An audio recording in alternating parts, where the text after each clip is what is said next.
السلام علیکم ګران شاګردانو الله دې وکړي چې روغ جوړ ویاست. راځو د نن سبق چې دغه بیا هم ډېرې په زړه پورې جملې دي، نوي دي، په نوي طرز کې دي.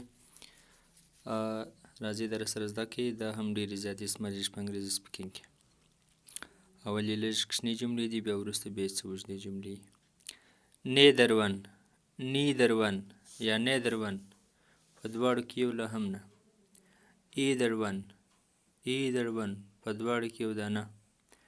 either this or that په دواړو کې یا دا یا هغه. neither this nor that نه دغه نه هغه. which one is better کوم یو پر بیا دی. this one is good دا ښه دا نه دی. this one is better دا پر بیا دی. this one is much better دا ډیر پر بیا دی. no that one is better یا هغه دا نه پر بیا دی. which one is cheaper کوم یو پر ارزانه دی. جواب دا رقم کوي. none یو له هم نه all ټوله both دواړه. هر یو چې جواب ورکړي دې درې کې دا صحیح دی. which one do you like کوم یو دې خوښ دی.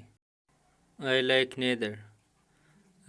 neither یا neither ما په دواړو کې یو له نه دی خوښ. I like both زما دواړه خوښ دي، دواړه خوښوم. I like all زه ټول خوښوم، ټول مې خوښ دي. give me a few یو څو دانې را. give me a little یو څه را. that is too little دا ډیر لږ دی.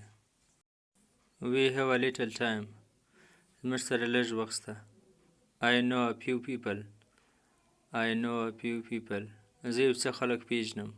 give me something یو څه را، یو شی را. give me nothing هیڅ شی مه راکوه.